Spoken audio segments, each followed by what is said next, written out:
Luke will not give up, and he ultimately is able to help redeem his father.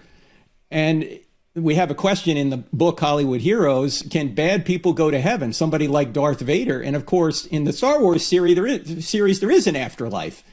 Darth Vader appears in a kind of a trilogy. Yoda's there, and with Obi-Wan. Yoda, and who else is it? Yeah, so Yoda and Obi-Wan kind of who have Yoda, sort of, that's right. It's like Jedi come back as these kind of ghostly type figures after they've died, don't they? That's a whole mess, appear but to yeah, people some of them. and guide them. Some of them.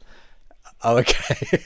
You know more about this. Yeah. Well, you make an interesting point about this, Frank, that maybe there's a rationale, if there is a rationale, for why they changed the Darth Vader Anakin character in that final scene where he appears, you know, sort of as a sort of redeemed sort of soul almost. As a he's back in his youthful state, which perhaps suggests he's back to his kind of pre-evil innocence phase or something like that. Yeah. Exactly.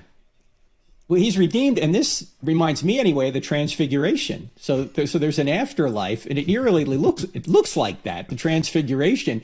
But the real interesting thing is, we answer the question: can bad people go to heaven? And the answer is only bad people go to heaven, because anyone is redeemable, because you don't gain salvation by moral success or lose it by moral failure. It's all grace.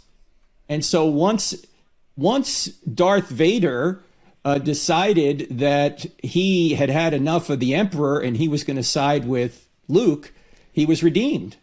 And so there is an afterlife. It's works-based, of course. So that's kind of, in a sense, it's the story of redemption told in the Star Wars kind of mode. Now, obviously, you know, he doesn't turn to Christ to have his sins forgiven. It's kind of some kind of, you know, I've turned to the light side from the dark side kind of motif going on. But I suppose, yeah, that theme is there, isn't it? This idea that even bad people, even someone as awful as Darth Vader, in his final moments, he receives redemption. And somehow we're okay with that, aren't we? And that's interesting.